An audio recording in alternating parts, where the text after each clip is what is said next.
ನಮಾಮಿ ಶಂಕರ ಸದಾಶಿವ ಸಮಾರಂಭಂ ಶಂಕರಾಚಾರ್ಯ ಮಧ್ಯಮಾಂ ಅಸ್ಮದಾಚಾರ್ಯ ಪರ್ಯಂತಂ ವಂದೇ ಗುರು ಪರಂಪರಾ.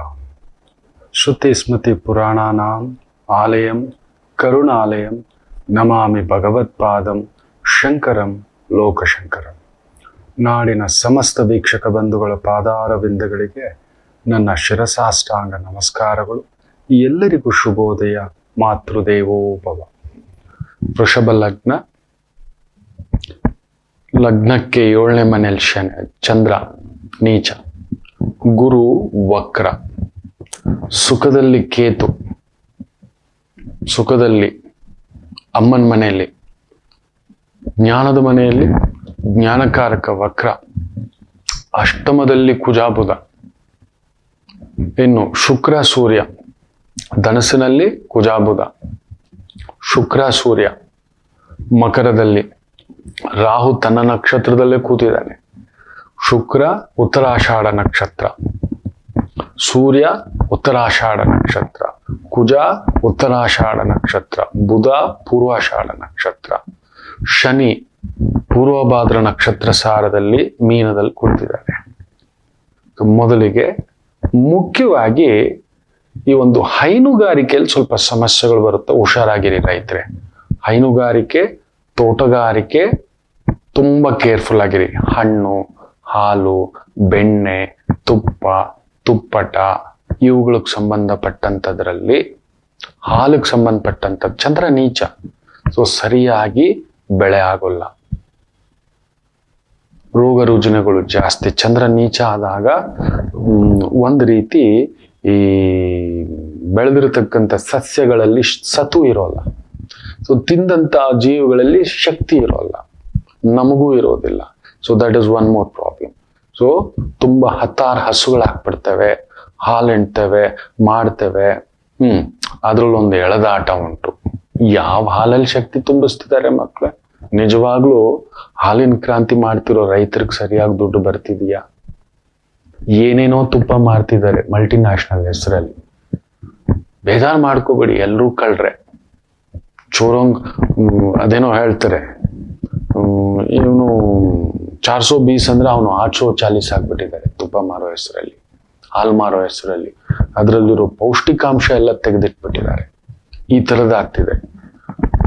ಅದನ್ನು ತಗೊಂಡೋಗಿ ಡೈರಿಗೆ ಕೊಟ್ರೆ ನಿಜವಾಗ್ಲೂ ಆಗ್ಲೇ ದುಡ್ಡು ಕೊಡ್ತಿದಾರಾ, ಬಿಲ್ ಬರ್ಕೋತಾರೆ, ಏನೇನೋ ಮಾಡ್ತಿದ್ದಾರೆ.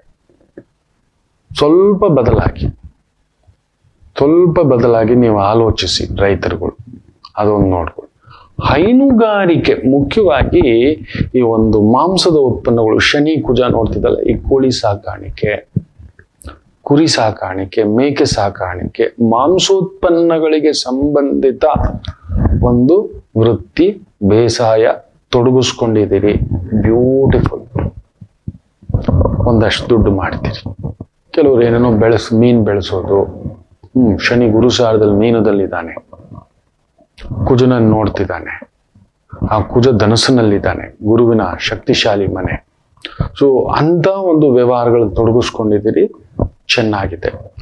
ದೀರ್ಘಾವಧಿ ಬೆಳೆ, ವಿಶೇಷವಾಗಿ ಮರಗಳು, ಟೀಕು, ಹೊನ್ನೆ, ಗಂಧ, ಶ್ರೀಗಂಧ, ದೀರ್ಘಾವಧಿ ಮರಗಳು.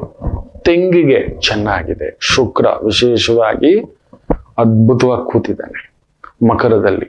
ತೆಂಗು, ಕೊಬ್ಬರಿ ಒಂದು 6 ವರ್ಷ, ಅದನ್ನು ಕೂಡ 1 ವರ್ಷಕ್ಕೆ ಬೆಳೆಸುವಂತ ಮರಗಳು ತಂದಿಟ್ಬಿಟ್ಟಿದಾರಪ್ಪ. ಆ ರೀತಿಯದ್ದು ಬೆಳೆ ಹಾಕೊಳ್ತಕ್ಕಂಥದ್ದು ಮಾಡಿ. ಬೆಟ್ಟದ ನೆಲ್ಲಿಕಾಯಿ ಹಾಕೋಬಹುದು, ಗೋವ್ವ ಹಾಕೋಬಹುದು, ನುಗ್ಗೆಕಾಯಿ ಹಾಕೋಬಹುದು, ಇವುಗಳಿಗೆ ಸಂಬಂಧಪಟ್ಟಂಥದ್ದು. ಪಪ್ಪಾಯ ಹಾಕೋಬಹುದು. ಬಾಳೆಗೆ ಚಂದ್ರ ನೀರು ಎಳೆಯುತ್ತಲ್ವಾ, ಸ್ವಲ್ಪ ಏಟುಂಟು.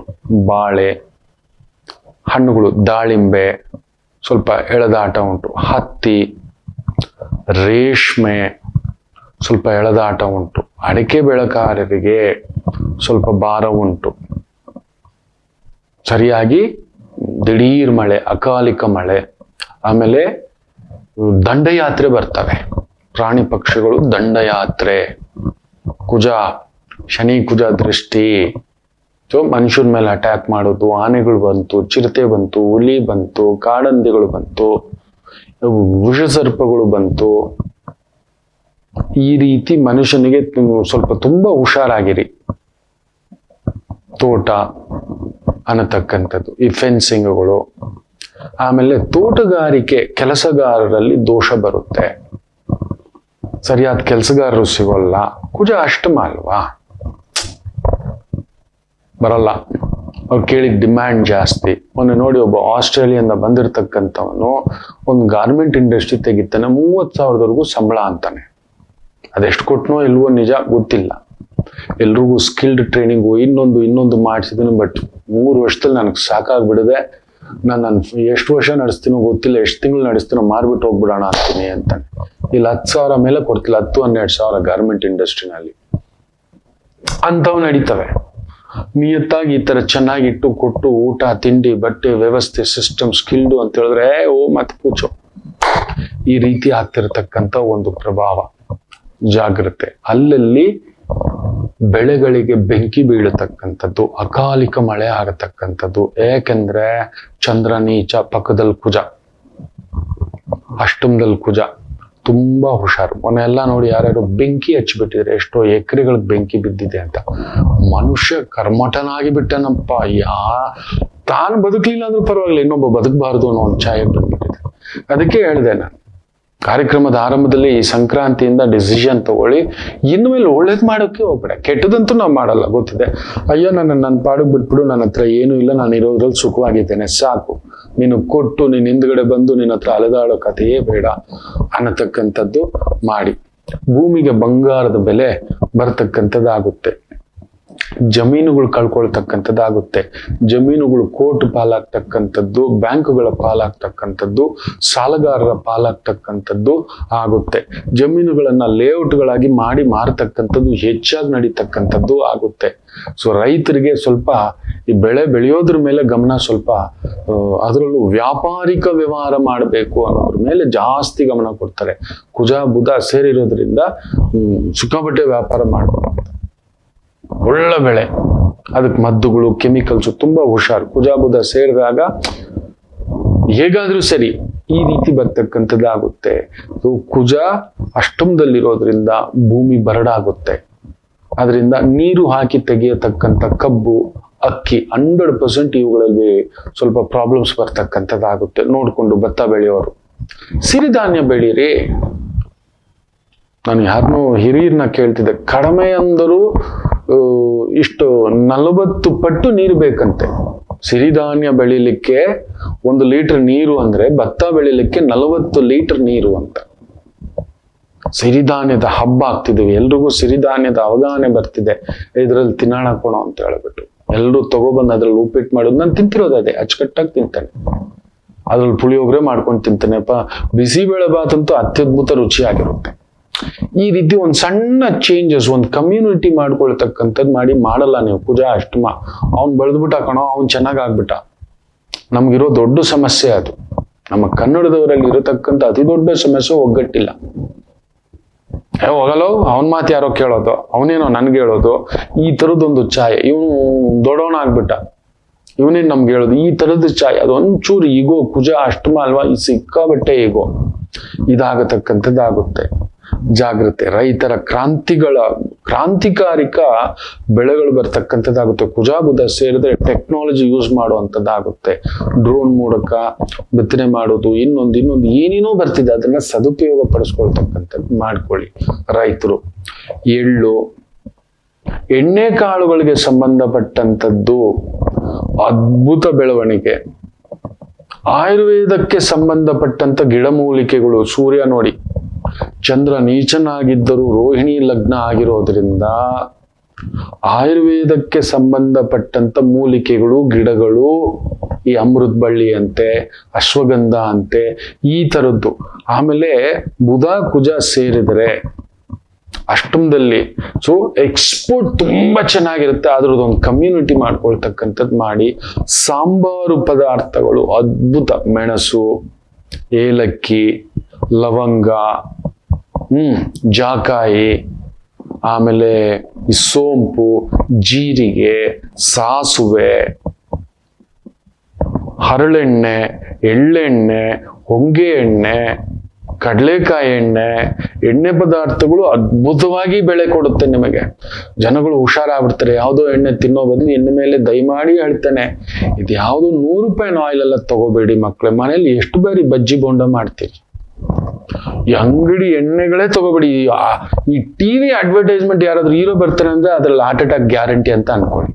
ಅವ್ರು ಹೇಳ್ತಾರೆ, ಅವ್ರಿಗೇನು ದುಡ್ಡು ಕೊಟ್ಟಿದ್ರು 1 ಕೋಟಿ 5 ಕೋಟಿ 10 ಕೋಟಿ ಬೇಡವೇ ಬೇಡ, ನಿಮ್ ಕಾಲಕ್ಕೆ ಬೀಳ್ತಾನೆ ಮಕ್ಕಳೇ. ಆ ಥರದ್ದು ಎಷ್ಟೋ ಅಡ್ವರ್ಟೈಸ್ಮೆಂಟ್ಗಳು ನನ್ನನ್ನು ಹುಡ್ಕೊಂಡು ಬಂದಿದೆ. ನಾನು ಹೇಳಿಲ್ಲ ಅಷ್ಟೇ, ಗುರುಗಳೇ ಈ ಪ್ರೋಗ್ರಾಮ್ ನೋಡಿ ಇಷ್ಟು ದುಡ್ಡು ಕೊಡ್ತೀವಿ, ಅಷ್ಟು ದುಡ್ಡು ಕೊಡ್ತೀವಿ ಅಂತ. ಸ್ವಲ್ಪ ದಿನ ನೋನಿ ಜ್ಯೂಸ್ ಹೆಸರಲ್ಲಿ ಮೋಸ ಆಯ್ತು. ಹೌದು, ನೋನಿ ಜ್ಯೂಸ್ ಹೆಸರಿನಲ್ಲಿ ಮೋಸ ಆಯ್ತು. ಇವತ್ತಿಗೂ ನಡೀತಿದೆ ಕೆಲವೊಂದು ಸಣ್ಣ ಉದ್ಧಾರಕ್ಕಾದವ್ರು ಯಾರೋ, ಕುಡ್ದವ್ರು ಯಾರಾದ್ರೂ ಆಗಿದಾರ ಈ ರೀತಿ. ಸೊ ಅದರಿಂದ ಈ ಒಂದು ಮಾಫಿಯಾ ನಡೀತಿದೆ, ಅದನ್ನ ಕಂಡುಹಿಡಿಲಿಕ್ಕೆ ಆಗೋಲ್ಲ. ದಯಮಾಡಿ ಹೇಳ್ತಾನೆ, ಈ ಪ್ಯಾಕೆಟ್ ಆಯಿಲ್ಗಳನ್ನ ತಗೊಳ್ಳೋದು ಮೊದಲು ನಿಲ್ಲಿಸಿ. ನಿಮ್ಮ ಗರ್ಭಕೋಶ ತೊಂದರೆಗೆ, ಇಮ್ಯುನಿಟಿ ತೊಂದರೆಗೆ ಅದುವೇ. ಶುದ್ಧವಾಗಿ ನೀವೇ ಮನೇಲಿ ಈಗ ಗಾಣ, ಚಿಕ್ಕ ಚಿಕ್ಕ ಗಾಣ ತಂದು ನೀವೇ ರುಬ್ಕೊಳ್ಳೋ ಅಂತ ಮೆಷಿನ್ಗಳು ಬಂದ್ಬಿಟ್ಟಿದೆ, ಅದ್ರಲ್ಲಿ ಹಾಕೊಳ್ಳಿ. ದಿನಕ್ಕೆ ಎಷ್ಟೆಣ್ಣೆ ಬಳಸ್ಬಿಡ್ತೀರಿ? ವಾರಕ್ಕೊಮ್ಮೆ ಬಜ್ಜಿ ಬೋಂಡ ಪಕೋಡೆ, ಹೌದಲ್ವಾ? ಅಷ್ಟೇ ತಾನೆ. ಇನ್ನೇನು ಅಡಿಗೆಗೆ ಒಂದು 50 ಗ್ರಾಮ್ ಇಲ್ಲ, ಅಷ್ಟೇ ಬಳಸೋದು ನಾವು ಒಗ್ಗರಣೆಗೆ. ಈಗೆಲ್ಲ ಆಯಿಲ್ಲೆಸ್ ಪ್ಯಾನ್ಗಳು ಬಂದ್ಬಿಟ್ಟಿದ್ದಾವೆ ದೋಸೆ ಮಾಡುವಂಥದ್ದು. ಇದೆಲ್ಲ ಆದಷ್ಟು ಈ ಎಣ್ಣೆಗಳನ್ನು ಮಾತ್ರ ಬಳಸಬೇಡಿ. ಶುದ್ಧ ಎಣ್ಣೆ. ಶನಿ ಗುರುಸಾರದಲ್ಲಿದ್ದಾನೆ. ನಮ್ಮ ರೈತರು ಚೆನ್ನಾಗಾಗ್ತಾರೆ, ನೀವು ಆರೋಗ್ಯವಂತರಾಗಿರ್ತೀರಿ. ಗಾಣದ, ಶುದ್ಧ ಗಾಣದ ಎಣ್ಣೆಯನ್ನ ಒಂದು ರೆವಲ್ಯೂಷನ್ ಆಗಿ ತಗೊಂಡೋಗಿ. ಒಂದು 8 ವರ್ಷದ ಹಿಂದುಗಡೆಯೇ ನಮ್ದೊಂದು ಈಗಲೂ ಗಾಣ ನಡೀತಿದೆ ಮಕ್ಕಳು. ನಾನು ಎಲ್ಲೂ ಹೇಳ್ಕೊಳಕ್ ಇಷ್ಟಪಡಲ್ಲ, ಈಗಲೂ ಇದೆ. Beautifully it is running. ನಂಬಲ್ಲ, ತುಂಬಾ ಲಕ್ಷಗಳ ವ್ಯಾಪಾರ ಜೆನ್ಯೂನ್ ಆಗಿ ನಡೀತಿದೆ. ಕಡಿಮೆ ಎಂದರು ಒಂದು 50,000 ಮಂದಿಯ ಕಮ್ಯುನಿಟಿ ಕಟ್ಬಿಟ್ಟಿದ್ದೇವೆ. ನಿತ್ಯ ಅವ್ರ ಫೋನಲ್ಲೇ ಕಳಿಸ್ತೇವೆ ಆಯಿಲ್. ಕಾಸ್ಟ್ಲಿಯೇ. ನೋಡಿ, ತೆಂಗಿನೆಣ್ಣೆ ನೀವು ಹೋಗಿ ಅಲ್ಲೂ ಗಾಣದ ಎಣ್ಣೆನಲ್ಲೂ ಮೋಸ ಮಾಡಕ್ ಶುರು ಹಚ್ಕೊಬಿಟ್ಟಿದ್ದಾರೆ. 250 ರೂಪಾಯಿಗೆ ತೆಂಗಿನೆಣ್ಣೆ ಕೊಡ್ತಿದ್ದಾರೆ. ಅಲ್ಲವೇ ಅಲ್ಲ, ಸಾಧ್ಯವೇ ಇಲ್ಲ. ಯಾಕಂದ್ರೆ ಕೊಬ್ಬರಿ 1 kg 180 ರೂಪಾಯಿ ಆಗ್ಬಿಟ್ಟಿದೆ. 200 ರೂಪಾಯಿ ನೀವು ರೀಟೇಲ್ ಅಲ್ಲಿ ತಗೊಂಡ್ರೆ ಮಿನಿಮಮ್ 2.5 ಇಂದ 2.25 kg ಬೇಕು. ತೆಗಿಲಿಕ್ಕೆ 500 ರೂಪಾಯಿ ಕೊಬ್ಬರಿ ಬೇಕು ಮಕ್ಕಳೇ. ಇನ್ನು ಆ ಮೆಷಿನ್ ಹಾಕಿರೋನ್ ಒಂದು 10% ಬೇಡವಾ? ಆ ಬಾಟ್ಲು, ಕ್ಲೀನಿಂಗು, ವರ್ಕರು, ಇದೆಲ್ಲ ಬಂದ್ಬಿಡುತ್ತೆ ಒಂದು 20%. ಸೊ 600 ರೂಪಾಯಿ ಕಡಿಮೆ ಇಲ್ಲ. ಒಂದು ತುಂಬಾ ದೊಡ್ಡ ಮೆಷಿನ್ ಹಾಕಿ ತುಂಬಾ ಪ್ರಾಸೆಸ್ ತೆಗಿತಿದ್ದಾನೆ ಅಂದ್ರೆ ಒಂದು 550-560 ರೂಪಾಯಿ ಕೊಡ್ಬೋದು. ಇದನ್ನ ಅರ್ಥ ಮಾಡ್ಕೊಳ್ಳಿ. 250 ರೂಪಾಯಿಗೂ ಕೂಡ ಗಾಣದ ಅಂಗಡಿಯಲ್ಲಿ ಮಾಡ್ತೀರ. ಅದರಿಂದ ನೀವೇನ್ ಮಾಡಿ, ಬೇಡವೇ ಬೇಡ, ಕೊಬ್ಬರಿ ತಗೊಂಡ್ ಹೋಗ್ತೀನಿ, ನನ್ನ ಮುಂದ್ಗಡೆ ಹಾಕಪ್ಪಾರಿ. ಒಂದು 10 kg ಕೊಬ್ಬರಿ ತಗೊಂಡೋಗಿ ಒಂದು 2,000 ರೂಪಾಯಿ. 3 ಲೀಟರ್ ಬರುತ್ತೆ, 3-3.5 ಲೀಟರ್ ಎಣ್ಣೆ. ನೀಟಾಗಿ ಕಡಲೆಕಾಯಿ ತಗೊಂಡೋಗಿ ಎದುರುಗಡೆ ಹಾಕಿಸಿ ಆ ಎಣ್ಣೆ ತಗೊಂಡು ನೀಟಾಗಿ ಬಂದು ಮಾಡಿಕೊಡಿ. ನನ್ನ ಮಾತು ಕೇಳಿ, ನೀವು ಒಂದು 3 ಲೀಟರ್ ತಂದ್ರೆ 3 ತಿಂಗಳು ತಿನ್ಬೇಕು. 4 ತಿಂಗಳಾಗುತ್ತೆ, ಏನೂ ಆಗೋಲ್ಲ. ನಾವು ಹಿರಿಯರು ಗಾಣದ ಎಣ್ಣೆ ಬಳಸೋವಾಗ ನಮ್ಮ ಹಿರಿಯರು ಆನಂದವಾಗಿದ್ರು. ಈ ಪ್ಯಾಕೆಟ್ ಎಣ್ಣೆ ಬಂದ ಮೇಲೆನೆ ಇವತ್ತು ಮಕ್ಕಳಿಗೆ ಸತ್ಯ ಹೇಳ್ತಾನೆ, ಥೈರಾಯ್ಡು, ಮೈಗ್ರೇನು, ಎಲ್ಲ ಕಾಯಿಲೆಗಳಿಗೆ ಕಾರಣ ಈ ಪ್ಯಾಕೆಟ್ ಎಣ್ಣೆಗಳು. ಒಂದು ಟಾಪ್ 10. ನಂತರ ಸಕ್ಕರೆ ಇದೆಲ್ಲ ಆಗ್ತಿದೆ.